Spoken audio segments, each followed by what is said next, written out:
for the cloud, and you're up. Yeah, Joanna was logging in the Matrix this morning. She goes, blah, blah, blah, reading the notices. She goes, Zipforms. I go, wait, what? Yeah, I didn't even know Zipforms was down until just now. I was like, we're going to have an issue. And they said log in every 15 minutes until it works. Is this yours? That's yours. I guess it is. All right, what are we learning about today? As soon as I get it open. So we're going to do, so hey everybody, welcome back. Welcome me back. Well, comes back. Coffee was better last year. I don't know what happened next door. Dude.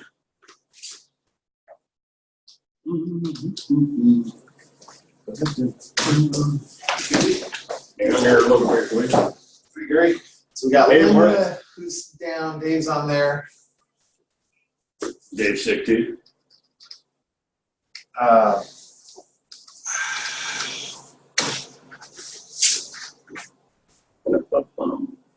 But maybe. Where's Linda? Oh, we also have Iris. Yes. Iris is, are you there? Yes. Oh, everybody, this is a new agent with our company. She's over in Bakersfield. I wanted to announce. And this is our first time logging on to contract training. So, Gary, you got a... Good thing you said that. You got someone new watching you. Hi, Iris. Good thing you said Bakersfield. Everybody, welcome, You know how Iris. if I'm not bagging on Santa Maria. All right, and of course, CalBRE's website is down. So, Gary's going to... Can't be reached. All right. Work Gary through another doesn't need one. us. Now I don't need no speaking car. Oh, no, there we go. Where'd I go? How many of these have I got open? Anybody know? How many what? Oh, that's right there. There we go. One, Bada bing. two. All right. Rich Rick. So, what form are we working on today? We're going to work on the RPA. And I think that get a lot of questions, you know, during the week, over the months, over the years, about handling a transaction. So I think a couple of the important components of the RPA are paragraph 3 and paragraph 14. Both of them are a whole page long. So paragraph 3 is all about the financing, as soon as I find one. And paragraph 14 is all about time periods, cancellation, repairs, all that jazz. 14 is like the meat of the deal. Turn the ringer off. So let's look at that stuff. And I did want to use the car website a little bit, but apparently I'm not gonna.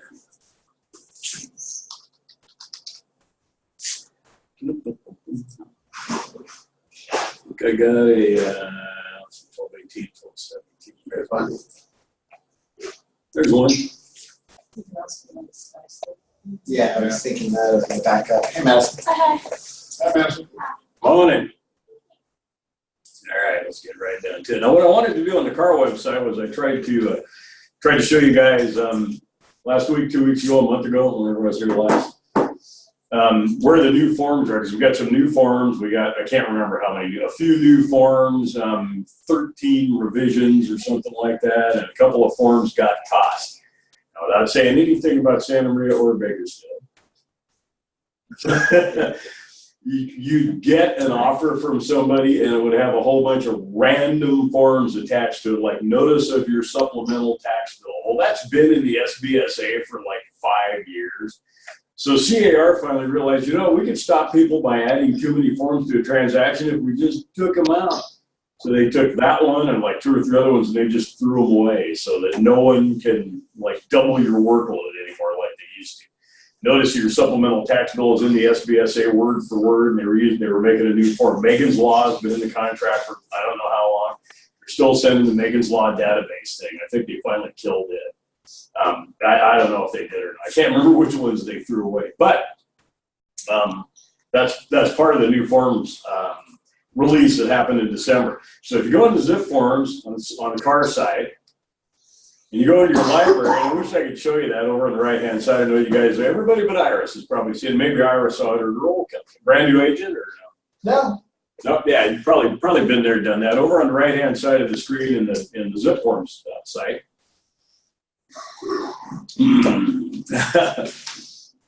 Is your library, and everybody's using the CAR library. There's a bunch of other libraries in there, but CAR library is there. And right under CAR library, there's a couple of drop downs. One of them is, what part of the library do you want? So the drop down on the right-hand side, right under CAR, the name of the library, has a choice in it called Form Revisions 1217. All 27 forms and changes and all that junk are right there.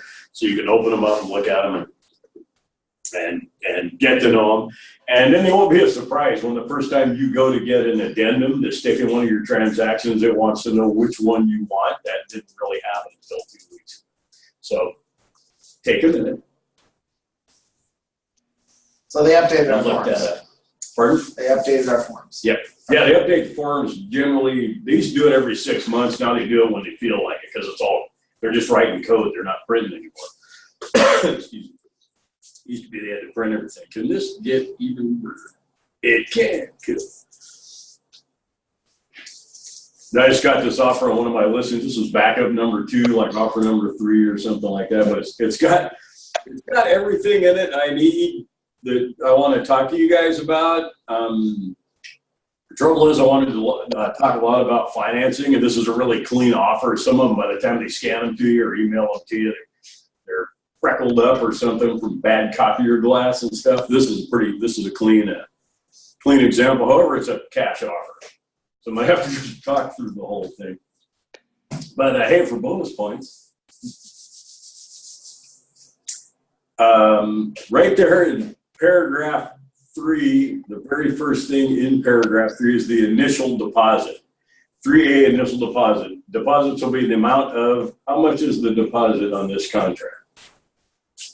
There is Zero. What's up with that? Why did they do that?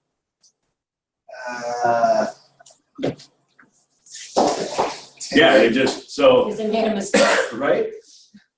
So one reason I think that might have happened is, where are you, Aubrey? Right here. So on the lady that wrote the offer, Keller Williams Realty Silicon Valley, we share a big market area now, right? I mean, you get offers from God knows where now. Buyers come out of the woodwork. It's a great time to be a seller. It's like the hottest market ever. Excuse me, sorry about the phlegm. I better not be getting anything. So you'll see that Keller Williams Realty Silicon Valley has been around for a while, probably since the mid-90s. You can tell by the license number. California real estate license numbers are sequential. When you see a license number that says 0202, that's like 8 o'clock this morning. Yes. Right? So that'll help you when you're looking at offers and stuff. You know, when you see 0006, that guy's just too old. He probably should go home. You see 02 something, that license is, are you an 02? Yeah. How long, have you had your license a year yet? No. They're all 2017 licenses. And some of these people have a great business backgrounds, really adept at what they do, and they're good negotiators and all that stuff, but they're still kind of feeling their way through real estate. I check that every time I get an offer. Every Yeah, time. when people say, I "Let's got this go offer to the from DRE so-and-so." and I look to see. Yeah.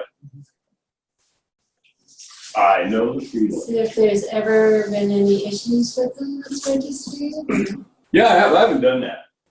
I mean, once in a while, like if I'm having a little trouble with it, I'll check it out and go to the DRE website. And we're going to be the DRE again in like July, something like that. And check it out and see. And every once in a while, we got a huge surprise there lately. Huge surprise. And we'll just leave it at that. It's like, oh my God, I've been working with this guy. The reason I do that is because I was working at a company one time that said they were an offer and their license was suspended. Yeah, you could have a suspended, revoked, restricted, expired, who knows what license. Won't stop this guy from getting access and writing it off and trying to make some money. So what did you just say? Hey, so that's an excellent question, and that's the next thing that by accident of using this I get to talk about. This is backup offer number 2. So I got a guy in escrow. I a guy in backup 1, and these guys are in backup number 2. So they're basically third in line, waiting for this deal to happen. And they didn't want to put in a deposit because they didn't want to tie that money up, waiting forever to get in position number 1. So I started to explain to her, well, you weren't going to tie anything up, right? So how come they weren't going to, how come no matter what they put on that deposit line, escrow was not going to collect a deposit from them until we actually put them in, right? And those time periods are addressed where? Backup offer. In the backup offer addendum. I wish I had a gold star.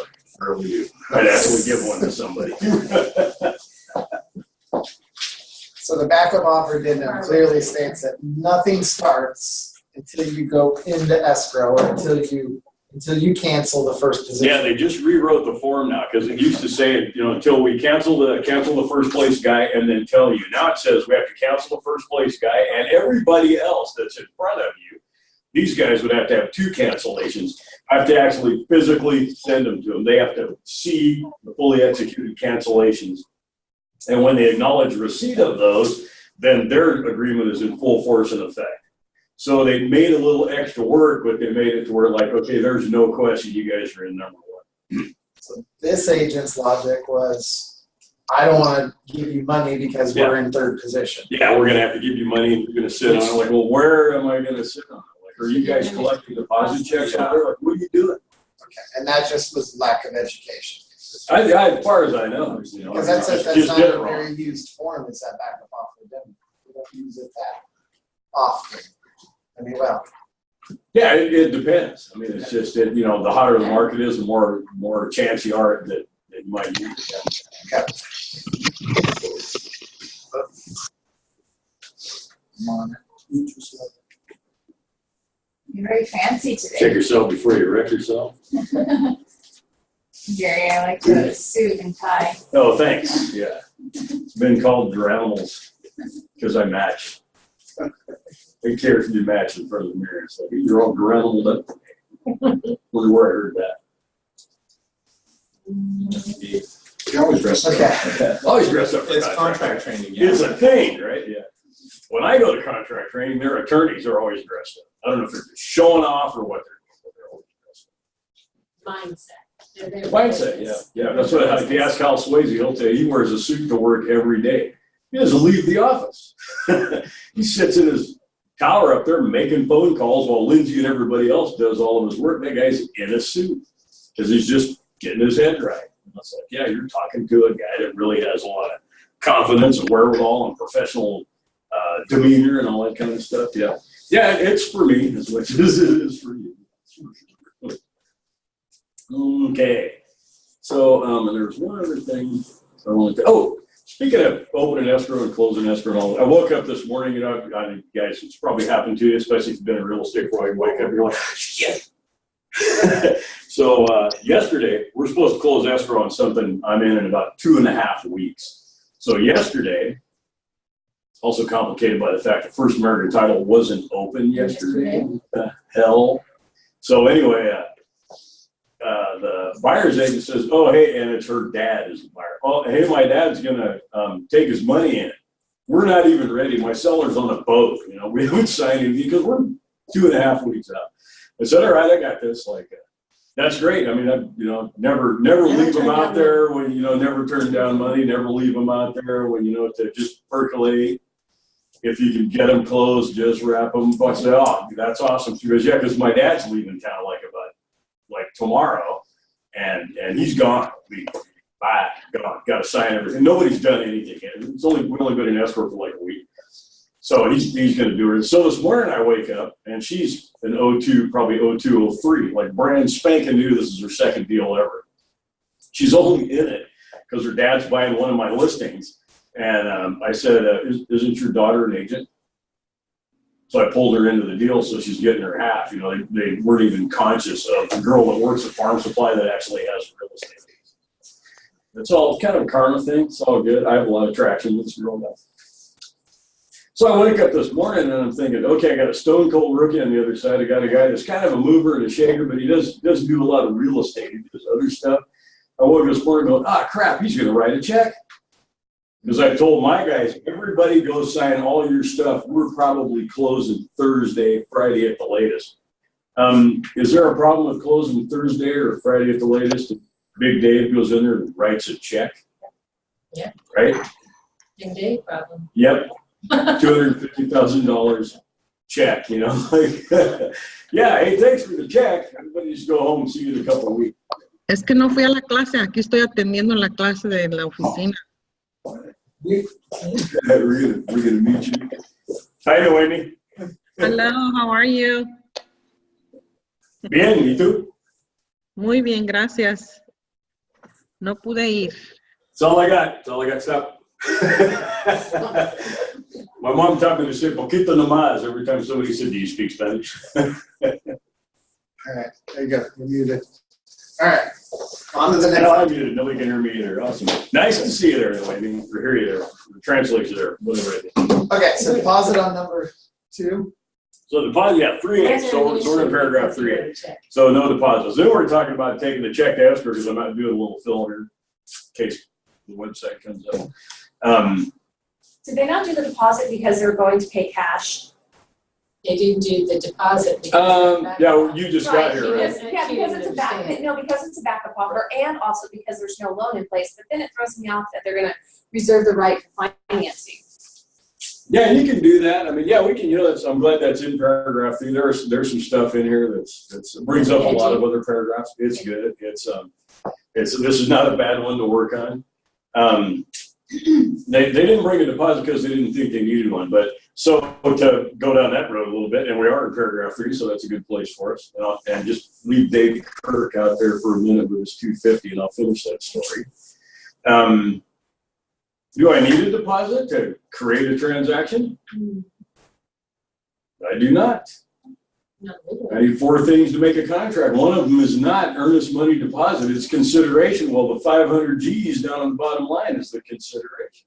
So I don't need a deposit. But I do have a CAR form. I got a real estate transaction. I got I forgot what this is, 10-day escrow. I can really hope I get this guy in, just saying. I got a 10-day escrow, no contingencies. They sent, instead of marking the box in paragraph 14, they sent a contingency removal, all signed up. Buyer waives all contingencies. These guys, they're in earnest.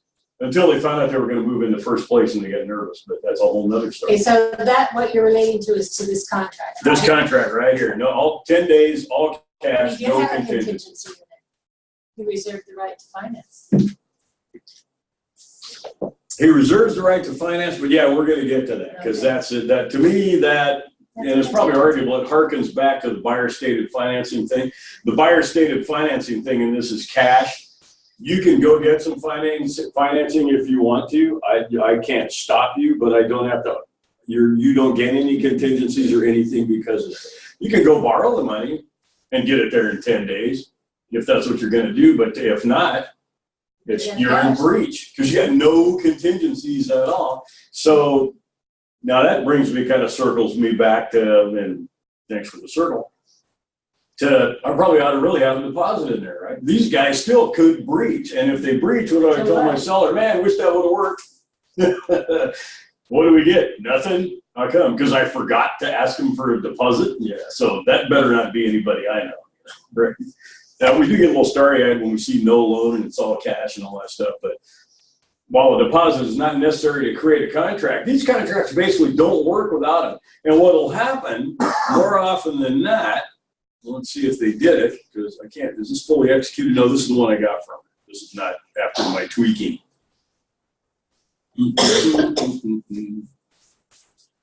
So see 21B, liquidated damages.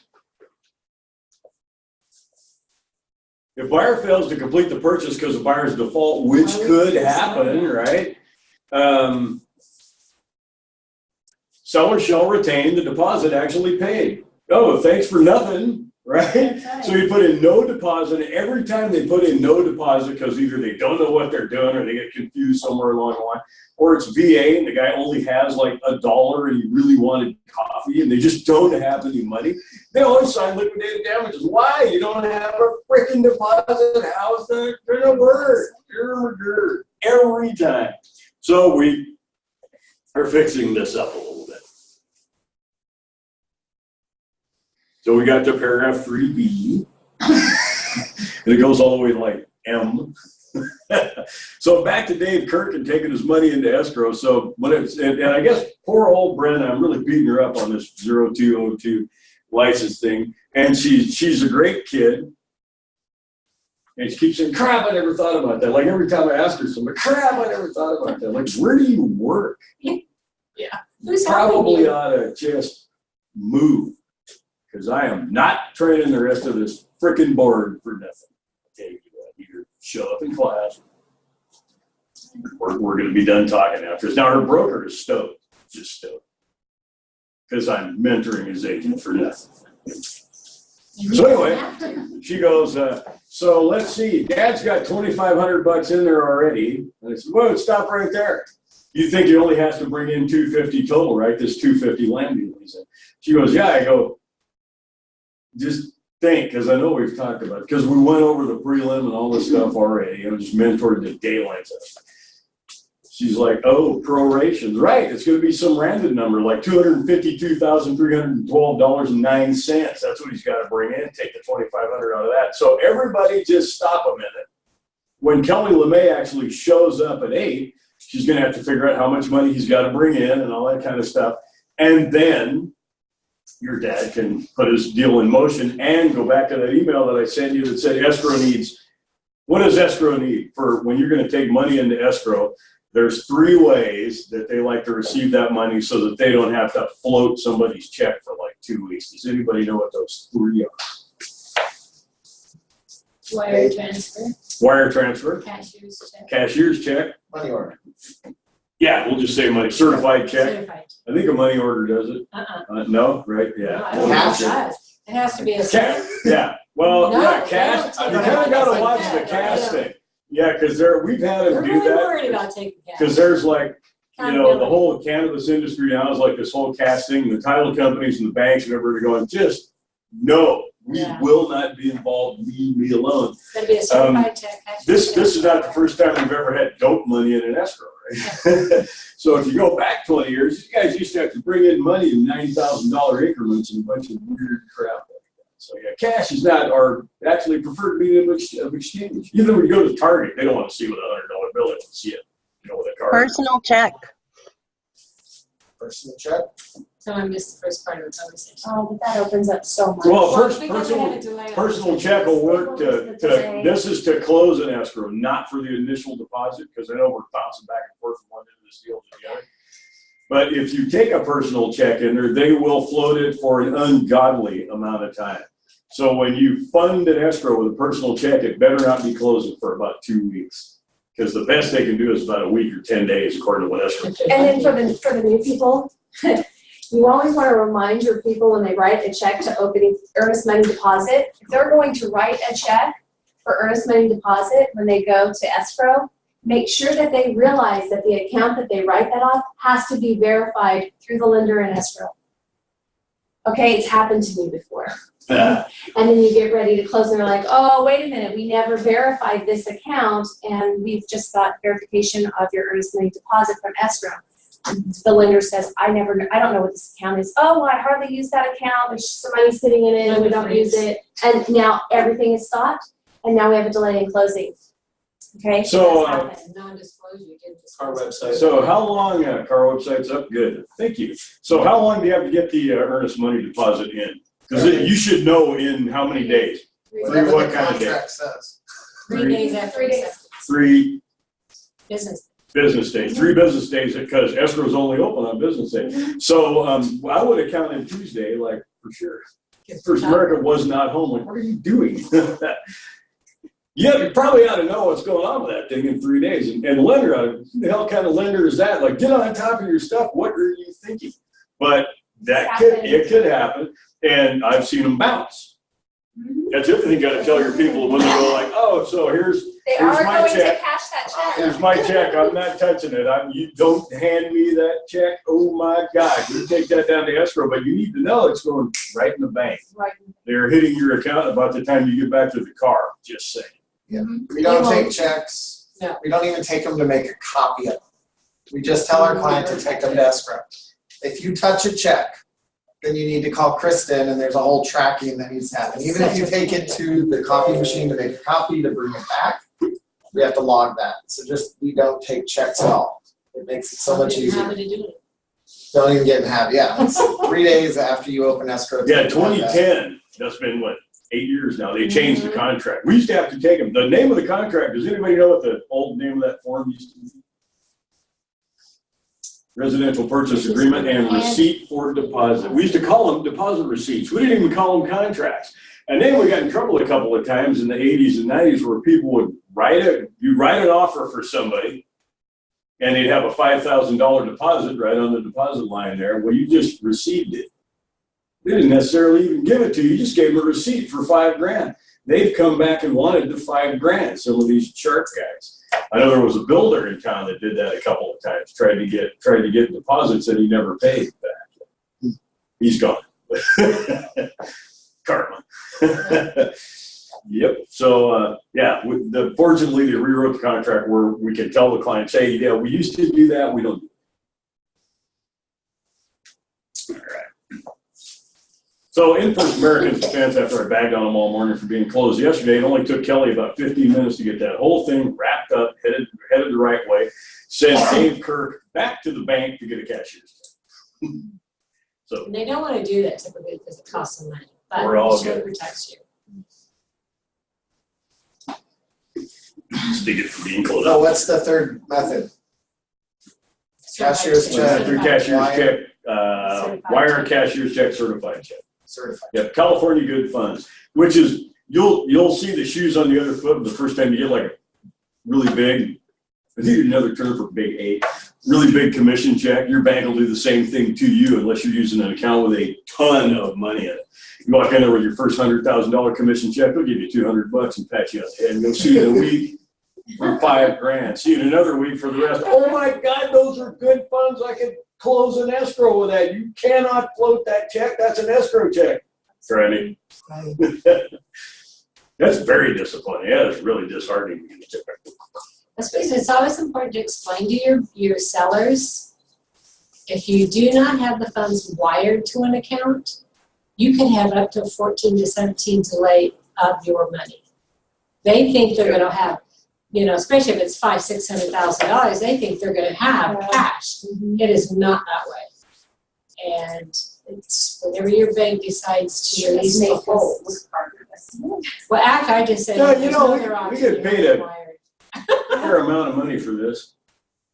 Yeah. You guys see that? There you go. There we go. That's what I said to Brenna this morning. Hey, Brenna, wow, I just woke up and went, oh crap, that guy's gonna write a check. In order to avoid unnecessary delays 3 to 7 days or more, please use wire transfer, cashier's checks, or certified checks. That's on the back of every prelim in every deal because that's where wiring instructions live. It says that California law allows for funds deposited by wire transfer to be dispersed the same day. Everything else, they still have to wait a day. So yeah, if your seller's like moving right through some money, that better be a wire. Or it's going to stop right there for at least a day, even if it's a cashier's check. Good point. I like it. Back to Aubrey. Aubrey. It's funny because I got a chance now. These guys were in basically position number 3, and I got a chance now to trash both first place offers. Bang, bang, one right after the Is other. that the one in first position got trashed too? They could, yeah. Their financial contingency is up Friday.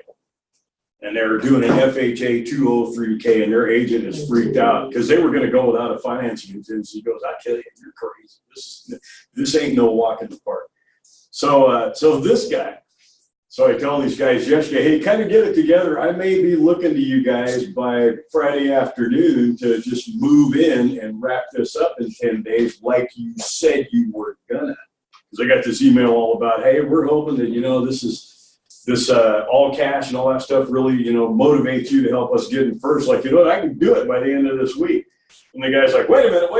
I thought, of course you are. Really want to say something like punk or something. Not gonna. Okay, back to 3. But here's another interesting thing on there that you just saw. She also put in that it was not contingent on an appraisal, which you could do, especially with cash offers. Problem is, she also wrote in that the seller reserves the right for financing. Well, the buyer, the buyer, you can't do the financing without the appraisal. You just can't make a contingent on the appraisal yet. They have no financing contingencies at all. But you want to bring that up and say, wait a minute, you do understand that your financing is a contingent on an appraisal. Well, if I'm representing the buyer, yeah. Yeah. I'm not representing the buyer. So, like, don't forget who you work for. That's what right. Stella Ling used to say all the time. Don't forget who you work for. But I always follow that with, but protect the public. Now, these guys, I don't know where this agent came from. She's a new agent, but I can tell from talking to her, she's got a pretty good business background. Very, got a really good demeanor, very well met, all that stuff. And this kid is a construction engineer, contractor, builder, blah, blah, blah, not his first rodeo. Okay, you know what, champ, ain't my day to watch it. But you will be bringing me a deposit before we go, when we get squared away. And now I get to pick the number. But you would want to In case let this your 10-day seller flash know in the pan that thing that here should doesn't be work, done. we're getting a chunk now. So the way I'm reading this contract is, I don't care where the money's coming from. In 10 days, you need to bring the money there, whether it's all cash, whether it's private money, whether it's your parents, whether it's company money. He Doesn't could be matter where working you on get getting a equity line right now while he's waiting, and would be able to do the financing, or would be able to have something in place, I don't know. He can pull money from his company and call that financing.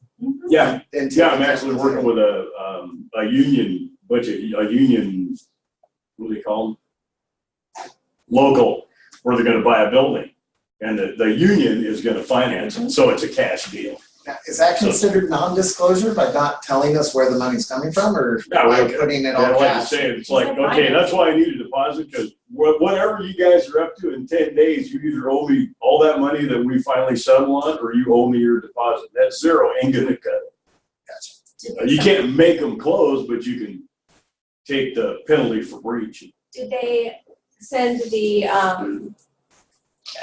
funds to close, proof of funds? Proof of funds, they did not. I told her, hey, the other thing I'm looking for is, let's just keep moving on down there. Let's go to, so paragraph 3A, all about the deposit. Paragraph 3B, increased deposit.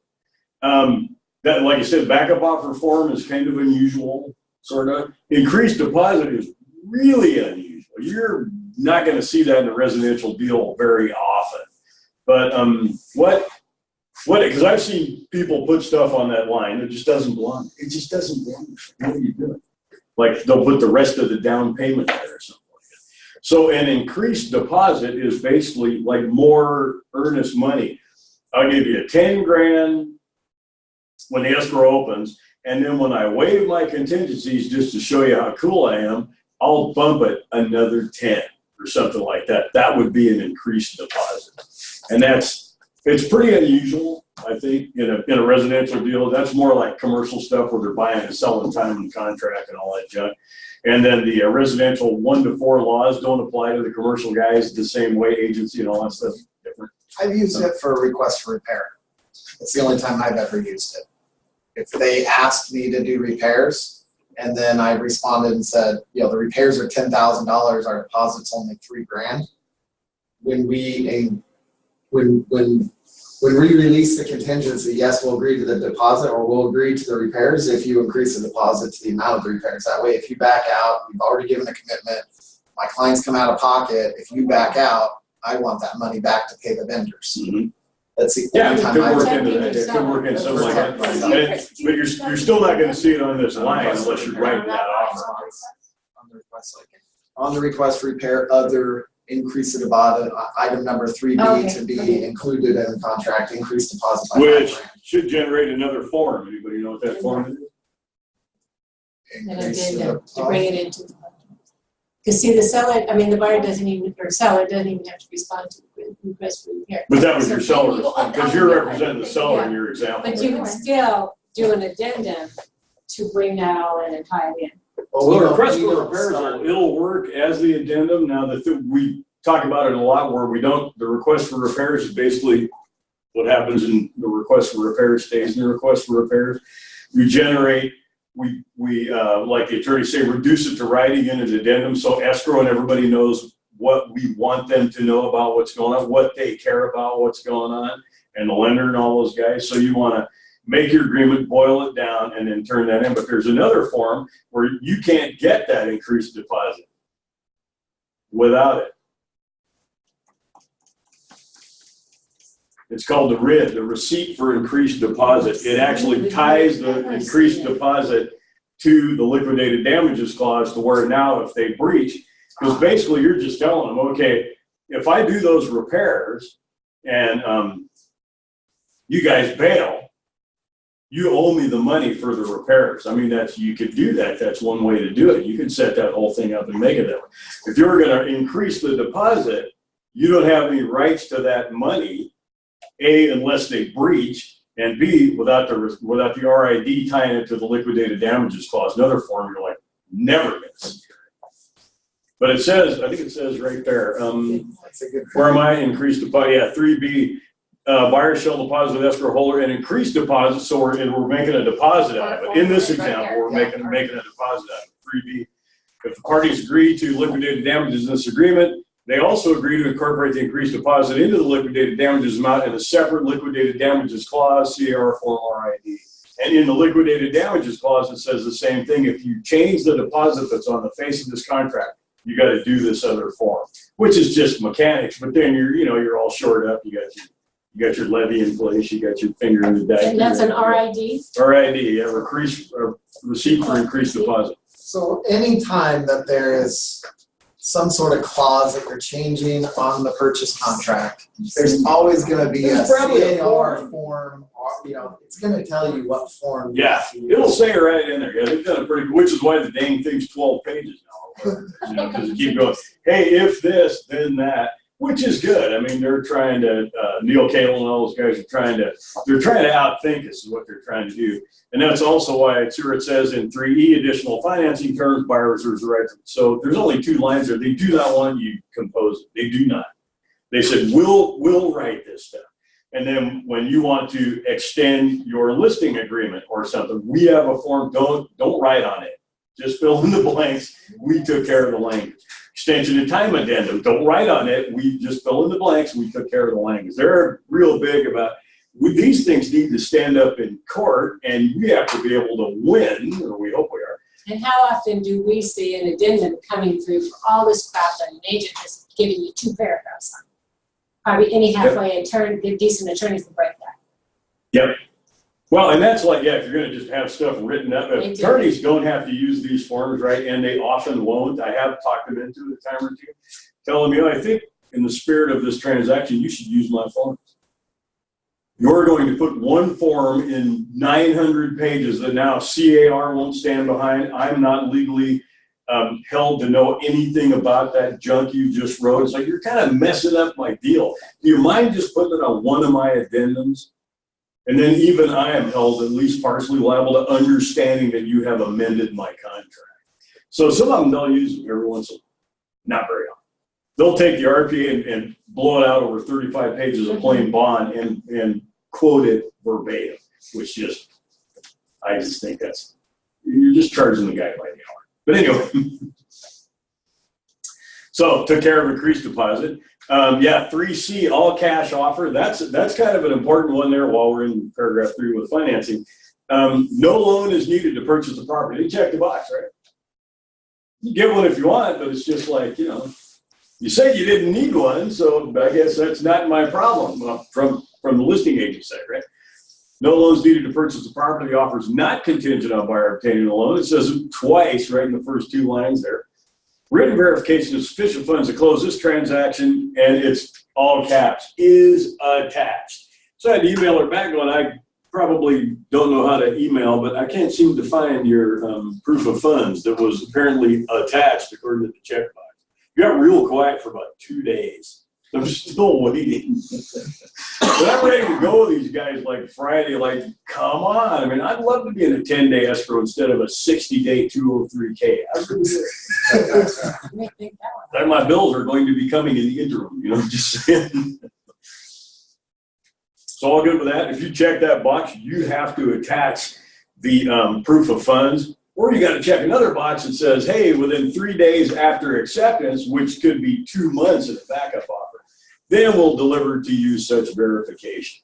And if they got the money, if they're writing cash offers, they should have that money today, or at least be able to give me a darn good story about why they need to wait 3 days.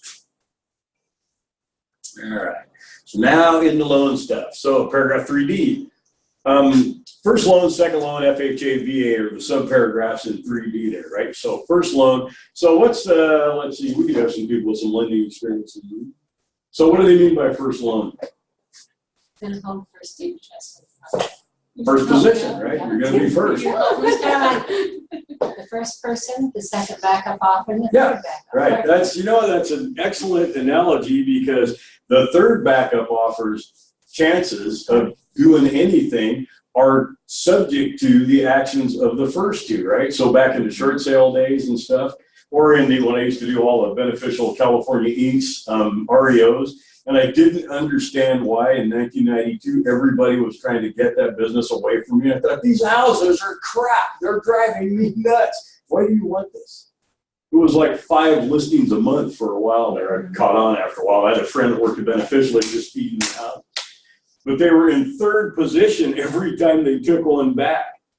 So I asked her one time, like, you guys just taking a bath once a week here because you think you need it? What are you doing? She goes, don't worry about the bank. We got this. Anybody borrow money from Beneficial California Inc? I don't even think you're still in business. Bye-bye. Yeah, household finance, somebody took them over, somebody else took them over. But they were in third position. So they weren't first, they weren't second, they were third. The guy goes to Beneficial in Santa Maria with his hat in his hand, gets another 50 G's, basically to go to Hawaii, and they give it to him. And they got to take care of the first and the second when they foreclose, right? So, and what's another term? When you have a first loan, then you have a second loan. What do they call that second loan? There's a senior financing and then there's junior financing, right? And you're junior for a reason. You're behind the other guy.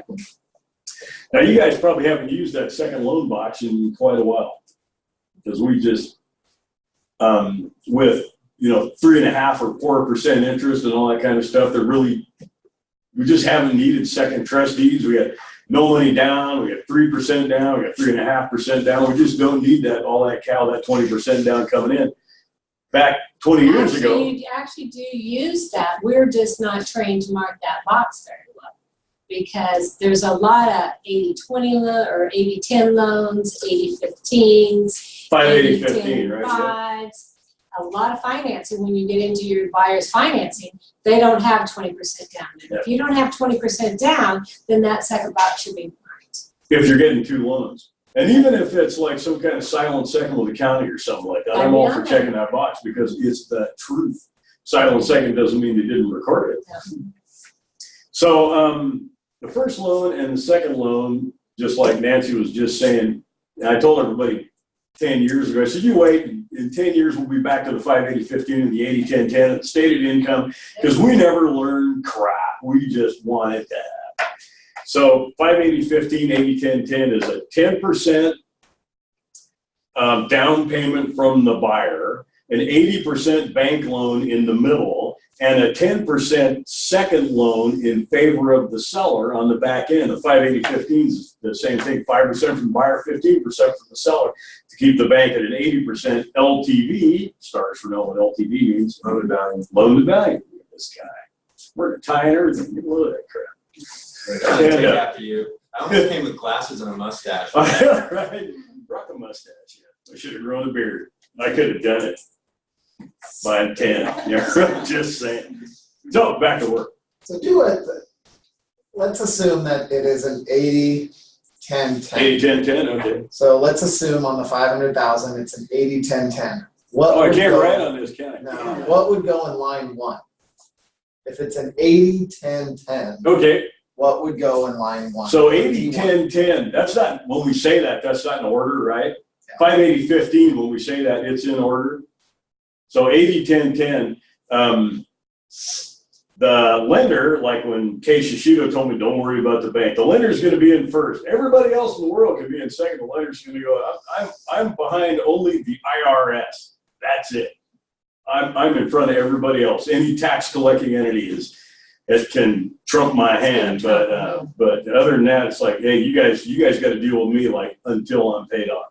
So the bank's in first.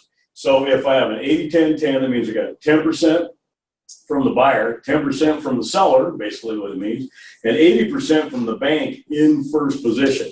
So D1 first loan would be the amount of 80%, and if we just use 500, right? So what would that be? Anybody good at that? 400,000. Yeah. So How did you do that formula? Because I got to tell you, I get that question a lot. 8 times 5. Well, How I do mean, I get what? Well, you're gonna just 80% You're of gonna take- 500,000. You're gonna take 500,000 times 0.8. 0.8. It's gonna kick you out a number. That number, That's the loan. that's the loan. The remainder is the down payment. Now, the way Zipforms work, if you take that 500, you multiply it by 0.8, gives you 400. You put 400 on D1, it'll auto pop the rest of it for you. That's why if you forget to fill that out, all your offers are cash because it just dumps the rest of it in E down there, which is balance of down payment. So the bank's 80% would be the first loan in the amount. So the first loan in the amount of 400.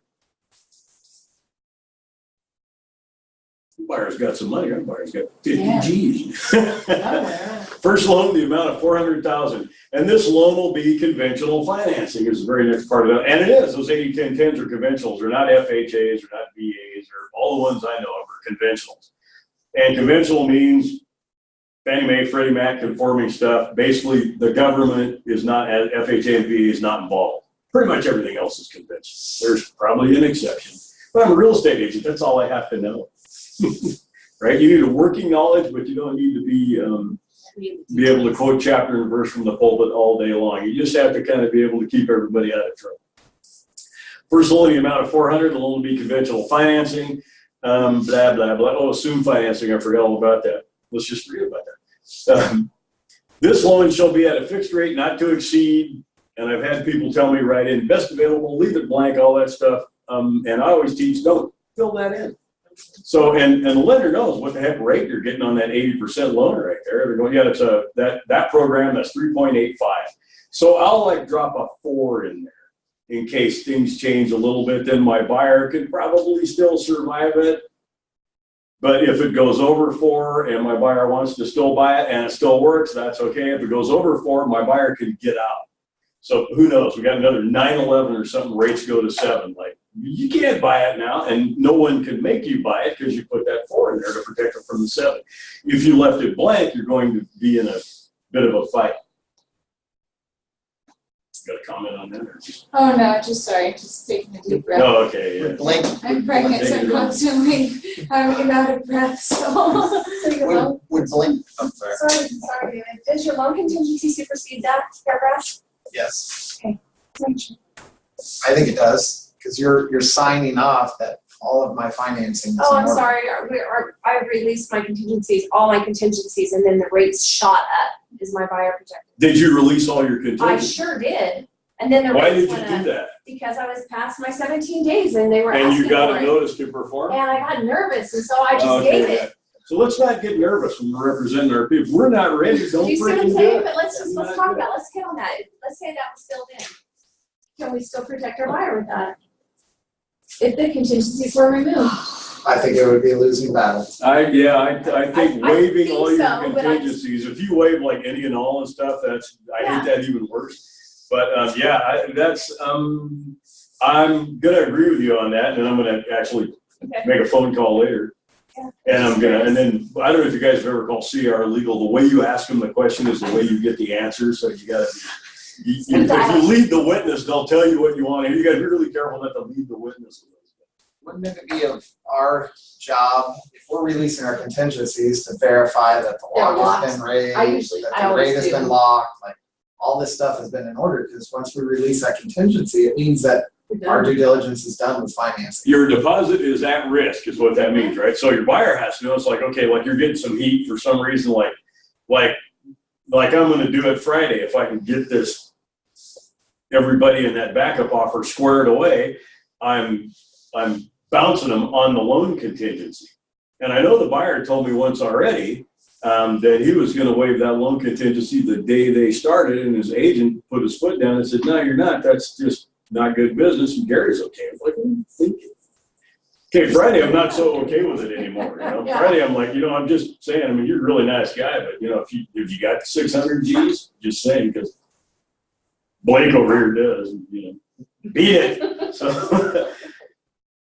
So where was I going with that whole thing? Oh, the contingency removal. So what he has to understand, because they're not ready at that point, they're doing an FHA 203K, they had the consultant go out, now they got to have the contractors bid it, then the appraiser goes out. The appraiser won't even go out till after Friday, right?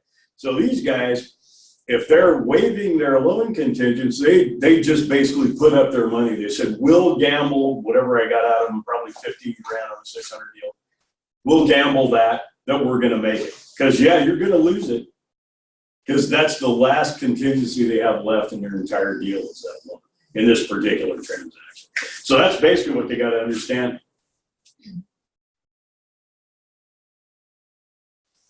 Stop it. Think twice does it, right? Push it twice, it goes straight to voicemail, I'm pretty sure. They have to understand that that their deposit is at risk. That's basically what happens. Oh, well, if it doesn't work, it doesn't work. Yeah, but you got to realize, like, if it doesn't work, you lost your money. So that's the key to, so you kind of want to hang on to this stuff. I'm not everybody's favorite buyer's agent, that's for sure. When that CR, that contingency release form is that's huge. You really need to be cautious when moving forward on that. Don't just because you're getting a notice or whatever, you really need to double check. Because it's a hard argument when you release it and then things happen for your broker. It's a hard argument to go and backpedal on to protect our client. The only one that I can think of is that additional information that comes out after the fact.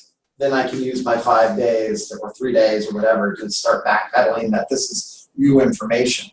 But rates are directly in line with financing, and any argument we have with rates jumped up. Well, why didn't we have it rate locked? Like, we ultimately are backed in a corner and we're going to lose that battle.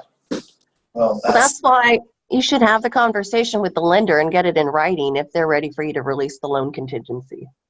Get it? And what you're finding with most lenders right now, they will not give you that permission. They will simply say, well, we're not going to tell them. That ain't up to me, buddy. So you have to ask specific questions. Is your rate locked? Yeah. All these different types of things. How long is your lock? We just went through that. Yeah. So I had a seller that wanted to extend, I was going to blow my lock. Are all conditions met? Then you got to give me all my contingencies back, and I got to see if I like the new rate. And we got to undo and redo this whole deal. Kind of do, and that's that. Like Linda said, you email the lender and you're asking these specific questions, and then you're CCing your client on it. So then when it does come down to it, I've done my job as best as I can. I've talked to the lender. The lender's giving me the direction that all of these have been approached. Are you comfortable? Do you have any concerns for the lender? Are you ready to do this? And you have to be upfront that if something goes south, you're giving 100% commitment. I probably can't protect your deposit. I probably can't. They can't make you buy the house. That's why the deposit. Now, if there's no deposit there, that's called specific performance. Yes, they can make you buy the house or get a judgment against your son, which is a whole different deal. But that's why deposits are kind of important. I mean, and the liquidated damages is important, right? Liquidated damages, your deposit's at risk, up to 3% of the purchase price, blah, blah, blah. Without liquidated damages, okay, buyer, you're on the hook for 600 G's. The suit is going to be for mental anguish and God knows what else if you let those guys get their attorney and open a can of worms. So you kind of don't want to go there. Let's use liquidated damages, I think. I've always thought it was the greatest paragraph in the world for buyers. Terrible for sellers. And it's sellers are like, at least I can get on to the next deal. If I can just unhinged from this guy, I can open and close my escrow with buyer number 2. When they don't have buyer number 2, then the seller's gonna get real sticky. Which is why it's so important that we make sure both buyers and sellers have signed that liquidating damages. I had an agent here a couple months ago that tried to tell me because it was not signed, and I called her back and said, well, we don't have a contract with this. My buyer signed liquidating damages, your client did not. She goes, it doesn't matter. Do you have a contract? No. Class? Yeah, you do. Yeah, you Yeah. do, because it's optional. Unless both parties sign to it, then it's part of the contract, but if only one The does. only one signs it has to be addressed in an addendum or a That's what I'm counteroffer, saying, or you it's have just to out. bring it to fruition somewhere. So Only that clause. The Yeah, rest of the only that contract will clause. stand without it. But you have to, because if you go on the CAR website, it says you have to continue to negotiate until you get an agreement. If somebody wants it, and if you decide, if the buyer signs that and the seller doesn't, and you open escrow, the buyer says, that's okay, we don't have it. You have negotiated it if you didn't get the seller It's to been a sign. document. Because you're gonna end up going to. And then we're not even supposed to explain it, right? Like, oh, you gotta read the FAQ, because that's like over my pay grade to explain liquidated damages. Well, take a shot. Just read the contract term. So if things go south on that contract where you don't have parties agreeing to liquidated damages, my assumption is that part of the argument is going to be whether liquidated damages was part of the contract or if that was even valid. And that's going to be ultimately the first thing that gets argued to figure out what is the penalty of the rest of the argument in the contract. So it would end up coming right back when push came to shove and you had to go to arbitration or mitigation. Yeah, I was or- going to say, go to the CAR website, pose that question, and read exactly what CAR say, because that's what I had to do to get this one resolved. Because I wasn't in the until we did that. So did somebody sign it somewhere? They finally signed it. I Okay, said, yeah, "Well, then we don't now have you a got, now you're contract." cooking, right? I said, I'm If not. they really don't want it in, I make them counter it out. Yeah, I want it in writing if they don't want it. Yeah. Because it's too much, that's an important Yeah, my clause. buyer wanted it, the agent was just so unreal. Okay. She didn't know what. These things happen. There are 2 words I'm not gonna say right now. Wait, 3. All right, cool. How did I get all the way down here? Okay, the other thing I wanted to hit on 3 before I actually got only to the end of 3 and then it became 11 o'clock, was the Actually, it wasn't. Right. It's had another- pre-approval letter. So, I was gonna look for them, and instead I had an 0202 agent in a transaction this morning, which took an hour, but, and everything's fine now. Mentored for nothing, and I love it when I do that. And protect the public, that's what we do, right? So those guys are safe, my guys are safe, and the agent got schooled, that's all right. She was schooled. So if I would have had more time, I would have pulled up a bunch of pre-approval letters I've gotten over the years that are just garbage. They don't fit the contract. I can't tell you how many times back in the day of photocopiers and the old NCR paper forms from 20 years ago, I would photocopy it on the copier and mail it to the lender. It has to say this: your pre-qual's no good. We're out of contract. They're like, where'd you get that? They didn't used to pay any attention to the contracts. It was 4 pages. Escrow had their own instructions. Everybody followed them. They could give a crap about the contract back then. Now the contract is a ruling document, as it was, but now the contract's also escrow instructions. There really isn't anything anywhere else. So this thing's got to be right and it's got to be adhered to. So the pre-approval letter, which is in here somewhere. 3 is, we're still in paragraph 3, so there's H, I, and J. So H says, buyer or buyer's lender or loan broker shall deliver to seller written verification of buyer's down payment and closing costs. So that goes in the pre-approval letter, is as good a place as any to put that. Now you can go through that whole thing where I've seen people send me bank statements with stuff crossed out and all kinds of junk, but have I verified those? Is that's where the down payment's coming from or anything? I don't have a clue. I really like to see a letter from the lender saying we have verified down payment and closing costs, because the closing costs on the low down payment loans are bigger than the down payment. You got a 3% down and 4% closing costs would be very common, right? 10 grand down and 15 G's to close the escrow, especially if they got extra property tax to pay and who knows what else. All that stuff is all closing costs. So we want a letter that not only says they verified down payment and closing costs, but in J, all this stuff needs to go in that letter.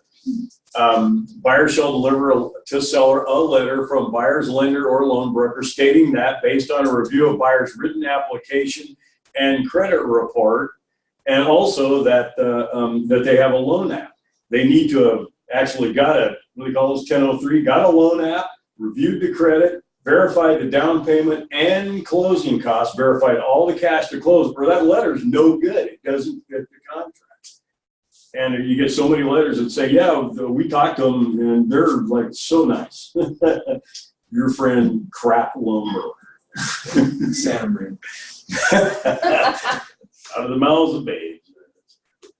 Especially I'm going to say it, the offices that are doing loans and real estate at the same time, kill me now. They're actually pulling forms out of CAR so that those guys won't use them. We used to have a mortgage loan disclosure and a bunch of junk that was in Zipforms. They're taking it out because they really want to discourage people from wearing both hats. You're licensed to do it in the state of California. Now you got to get a MLO, blah, blah, blah. And that only happened about 2 or 3 years ago. But your real estate license in California allows you to run escrows, do deals, make loans, God knows what else, you know. So, and it was us in Florida. We're the only 2 states in America you could do that. So who felt the mortgage meltdown the worst? Us in Florida, by and large. That's my soapbox about that. Okay, so the other thing in paragraph 3 that we've taken to doing is paragraph 3I talks about the appraisal contingency, and then in 3J3 talks about the loan contingency. So those used to be in one paragraph. They bifurcated them, which I love that word, and they made a 17-day appraisal contingency and a 21-day loan contingency, usually because the appraisal's done before you're ready to waive the loan contingency. So like that made sense. You could tie them back together by putting 21 after the 17. You guys see that up there? Yeah. Right under that blue X that says not contingent. Yeah, so be careful with that box. Like if you have a check in a template or something, none of your deals are contingent on appraisal. Uncheck that. You want that appraisal contingency. The other thing we've done to take us to paragraph 14 is take that 21 and kind of just match it up throughout the contract. We just made everything in the contract at 21 days, or we have 21-day contingency period. That way there's less math to do. I got 7 days for this, 14 for that, 17 for that, 21 for those 2. Just put a bunch of 21s in there. I was really hoping when they changed that loan contingency to 21 that was going to work, and it did. And lucky for us, Century 21 decided that was a good idea, and they have enough market share that we started seeing that 21 show up coming in, and I thought, okay, we're golden. There's enough agents changing everything to 21 now that we're not going to get any blowback. You still once in a while, but it'll probably be from where? Santa Maria. Santa Maria. That's actually true. I did have one where I put them all to 21, and I got a call from the agent in Santa Maria. He goes, I don't know why you put them to 21. I've never seen that before. I'm sure you get crap for that all the time. I go, you're the first person who's ever called me. I totally get crap for that all the time, but only on your side of the river. But her thing was, I want to change them all to like 7 days. It's like, well, go ahead. You want to counter me then? Yeah, go ahead. Keep it up until you're tired of it, because we're not doing it. Thank you. So I'm doing either 6 or 8, I haven't been told, hours of contract training in Santa Maria at the board office starting this month. So we'll see what happens. yeah. We'll see if I survive it. I'm going to have to open the class with I'm not an attorney. I don't write these forms. Get off my back. I'm just going to tell you what I know. What time is that meeting again? Isn't it only once a month though? No, they meet every week on Tuesday or something like that. I don't know, but I haven't been told. Pat O'Brien's setting it up. We're going to see. Supposed to do Berkshire Hathaway, and she goes, "Why don't you just come down and do the whole course?" That's a great idea. I know. It sounds terrible. You're gonna have some. Well, let's end it there. I got Gary. nothing but. We'll pick it up next Yeah. week. All right, we got almost all the way through paragraph 3. Thank you, Gary. Thanks, everybody. Nice to be back. Glad you're all here. Thank you. Oh, let me just. Are you still Oh, on yeah. Santa Once Maria? you kill it, then I'll log out of my email. So before we go, everybody, another announcement. We also have another agent, Liz or Lizzie. What do you like? This is fine. It doesn't matter. Okay. Elizabeth. Liz. Well, we have a Liz, Not bad. Elizabeth, and Lizzie. And yeah, we're gonna have a lot of Liz's. We'll go Need some more Lindas, yeah. Congratulations for coming on board. Thank you. And we look forward to good 2018. We have a couple chats. Okay. Blah, blah, blah. Cool. So with that said, Wednesday, next training, the 25th for 1031. Yeah. 1031 January here is a 1031 class that escrow is going to be teaching. We had a suggestion that another agent wanted more 1031 training, so we're going to have someone come in. So if you can attend that, that'd be great. And I think my dad's going to be shooting an email out for next level training to start up again sometime this quarter. Training day. Wow, Thursday already. So nothing tomorrow. Office meeting tomorrow. Tomorrow's first Thursday of the month. Kind of kickstart. I know some of the agents are working on their goals. You guys get goals over to me. I'll help coordinate down to daily or weekly or monthly activities to help you hit the small milestones if you're looking for the bigger goals. What's the So, time tomorrow? 9:30. 9:30. And the energy rings may be here. No, I don't know. Power rings. Power rings. Power rings and energy bars. Everybody's gaining weight over here. It's the holidays. It's the holidays. I'm not gonna get energy drinks. We'll get some Maybe we'll get sort of something protein How about shakes some for fruit? everyone. Yeah.